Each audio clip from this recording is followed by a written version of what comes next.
Mas eu quero saber de vocês a opinião hoje sobre isso, opções, está chegando coisa nova também, sobre essas canetas milagrosas, canetas emagrecedoras. Não é caneta da moda, né? É uma caneta que é uma coisa muito bacana. A gente diz que...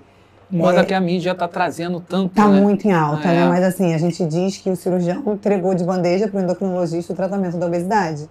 Porque através da cirurgia foi visto que com 2, 3 dias de pós-operatório, um paciente, às vezes, com diabetes super mal controlado, conseguia estar sem uso de medicação nenhuma.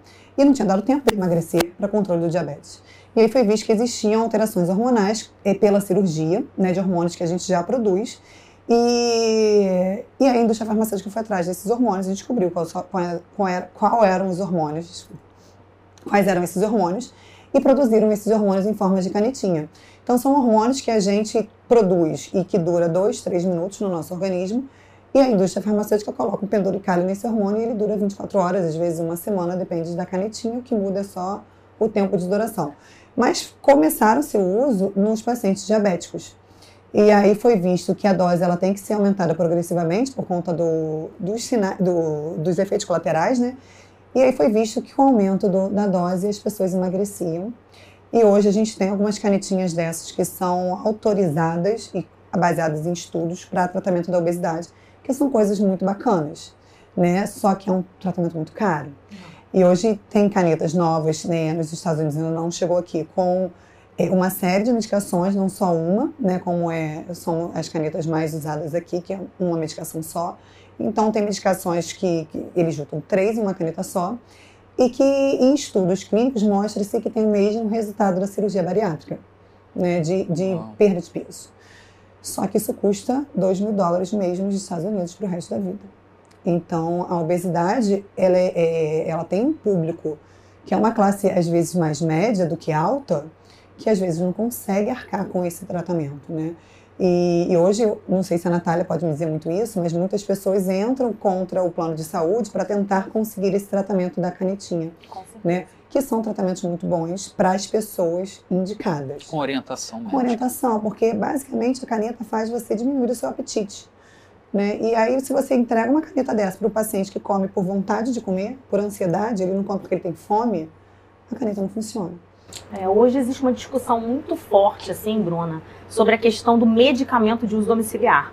Né? Porque antes a gente falava muito de rol da ANS, né, dos medicamentos que estão listados ali e tudo mais, e aí quando a gente tem lá a aprovação da lei em 2022 falando que o rol é exemplificativo, não é taxativo, né? Ou seja, a depender do caso, a depender da urgência, você pode sim incluir ali, né, abrir exceções, né, para aquela questão.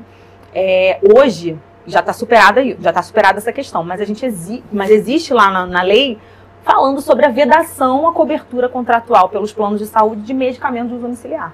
Então, assim, eu trabalho muito nas exceções. Né? Então, assim, quando tem um paciente, um cliente que chega enorme, com questões muito sérias de saúde, né? Questões muito sérias, né? Com um diagnóstico de obeso, eu vou olhar o laudo médico, que é algo que é fundamental para uma ação de saúde, vou ver o risco, vou ver o que o médico está contando ali, e a gente vai ajustar para uma ação judicial. É possível, né? É possível sim. Mas, assim, a regra é que a não cobertura de medicamentos de uso domiciliar.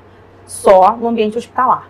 Aí a gente trabalha na exceção o tempo inteiro, né? Mas se essa caneta, que é essa nova dos Estados Unidos, vem com a promessa do resultado da cirurgia, e aí a gente tem um impasse, né? Porque é um custo também para o plano de saúde você arcar com uma cirurgia, mas também é um custo da medicação. Eu falo sobre isso, sobre essa questão da deshospitalização.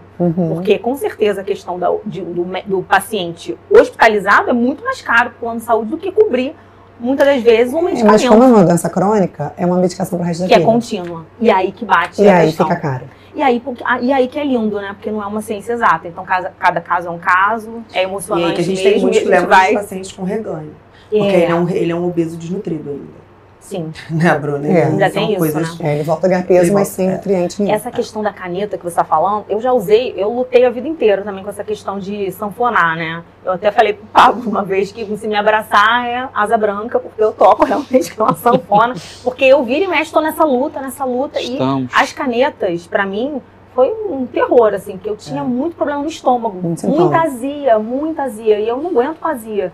Então, eu agora emagreci recentemente, estou nessa luta aí, mantendo a atividade física. Fitness, E aí tô tentando, tô na tentativa, já tem 6 meses e sem caneta.